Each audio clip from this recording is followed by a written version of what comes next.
welcome to part 2 of this brief series of making a case for vinyl. Now, in part 1 of this rambling soiree, I got to number 5 in the list.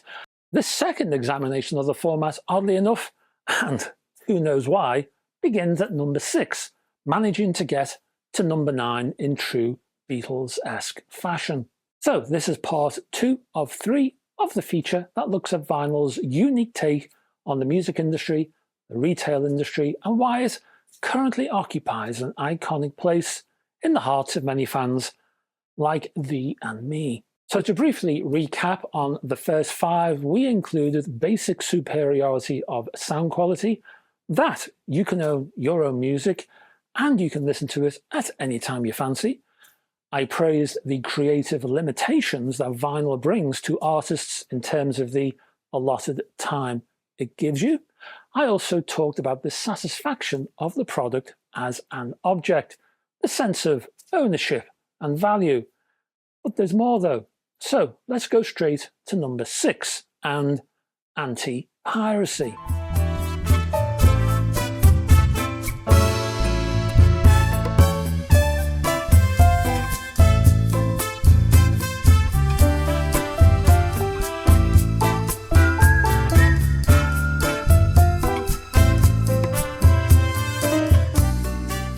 Now, sure, you can copy the music from a vinyl record.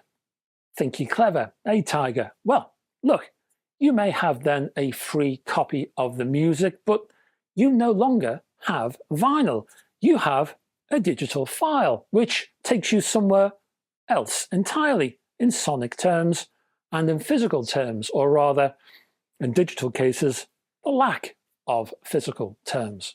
And yes, you can physically copy a vinyl album via a backstreet press, but the sound quality is never as good, the packaging is substandard, and it's relatively expensive to make, which defeats the object. The anti-piracy aspect of vinyl maintains income flow for the artist who feels encouraged to make more music, the label who feels encouraged to support the artist, plus, of course, new artists, and the end user because they're offered more and varied product. Hurrah! Let's nip over to point 7, art.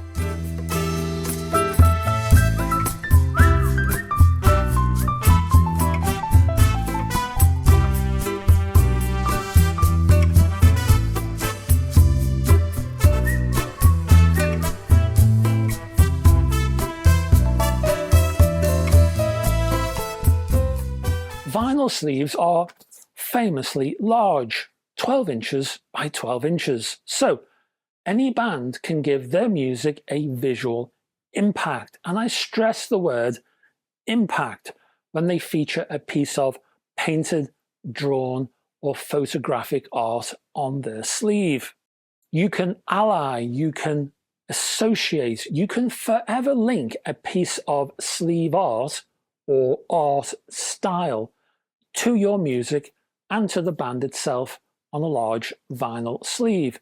This is something you cannot do with a CD because the small CD case, especially in the dual type case, well, it lacks that impact and it's often fogged by the encasing dual case itself. Even in the digipack format, the size lessens the impact. Tell me, which one draws your eye first? Now look, I'm sure you've been to 1 or 2 record shops in your time. How often have you been reeled in by a mysterious vinyl album sleeve? How many of you have picked up a sleeve purely because the sleeve art grabbed you? Remember, you're ambling down a record shop's aisle and you just glance to the side. An incredible image suddenly fills your head and you say to yourself, my goodness, just what the... And before you know it, you're picking it up, you're turning it over, and only then you look to see who is this artist. Now, right there and then, you might think that the band, the music, or the genre, well, it's not for you. And then you put it back. But the sleeve art, it's already done its job. It's drawn you in the first place. Now, CD art has never done that to me. And as for a screenshot on the streaming interface, they serve as a label, a visual tag, a point of recognition. Who's going to be wowed to their very soul by a piece of miniature art from a streaming interface?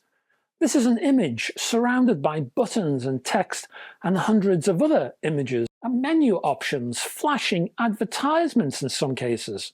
How's a piece of sleeve art going to do its thing on the streaming platform? I'll tell you how. It isn't. That's how. And then there's this.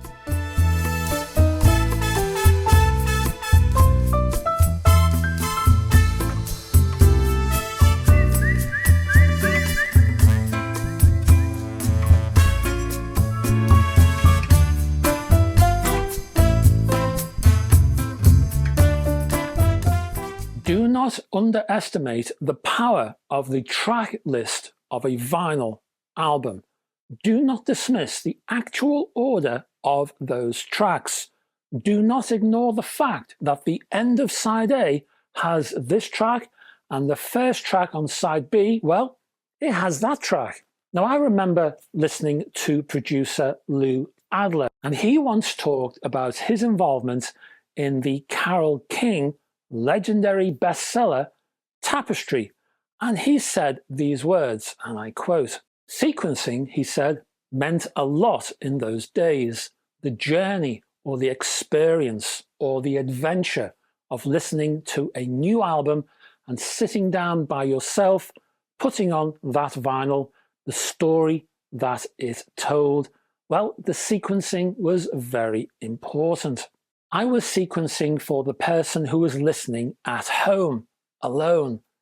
John Phillips of the Mamas and the Papas influenced me a lot on sequencing and what the final chord on one song is to the first note on the next one, so it's not jarring music transitions." Next up, art for art's sake.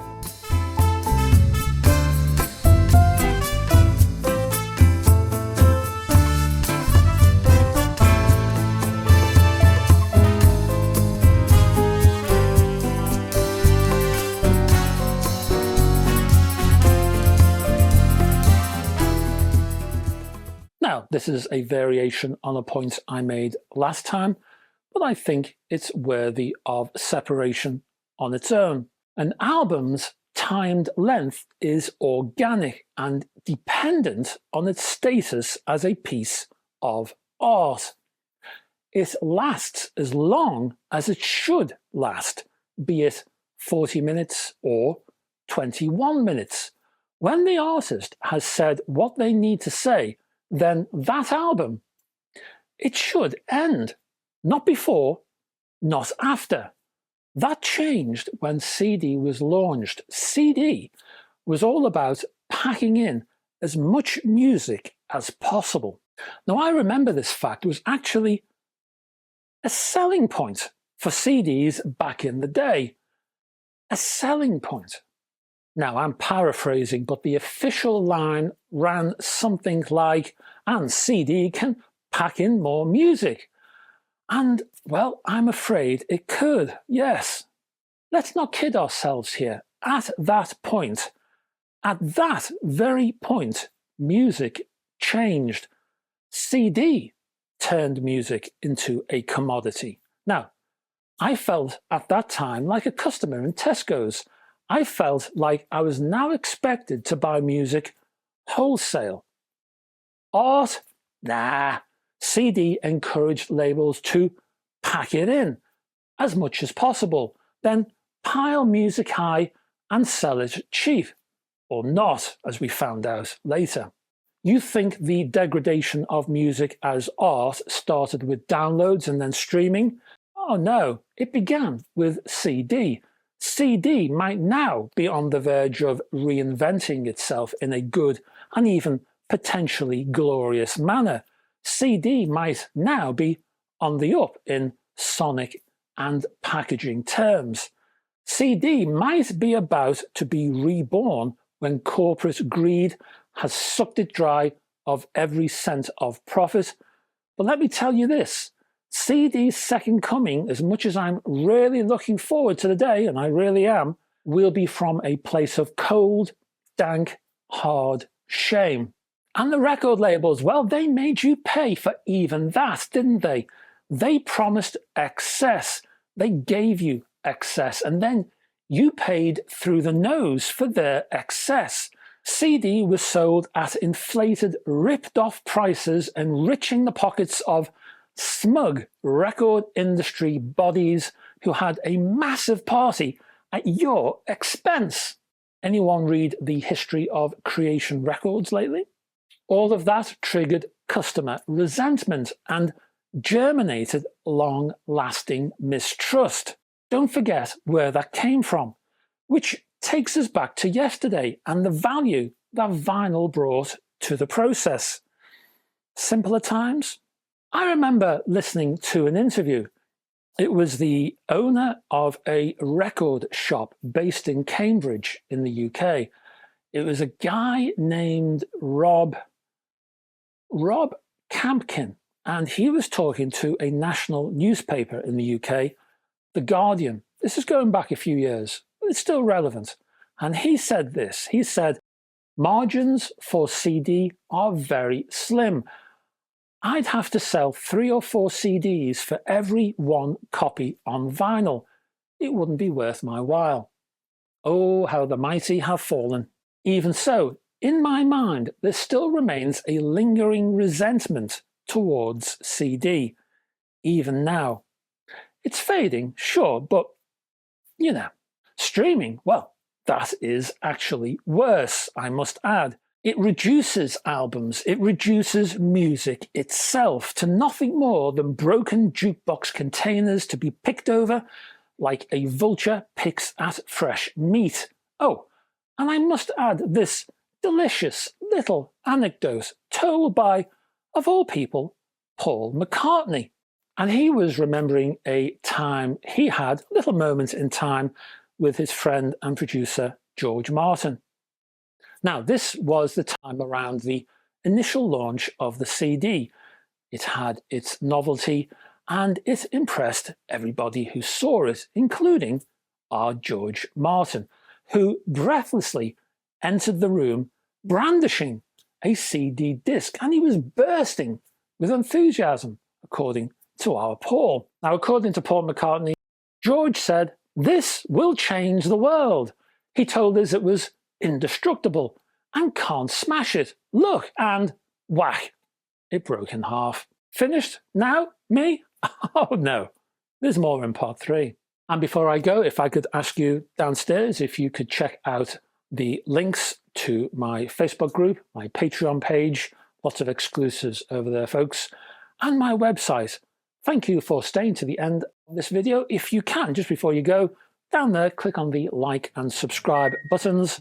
Don't forget, also in the description, there are some live chapter headings if you want to navigate around this video. I will be back tomorrow with part 3. I hope to see you there. Until then, bye-bye for now.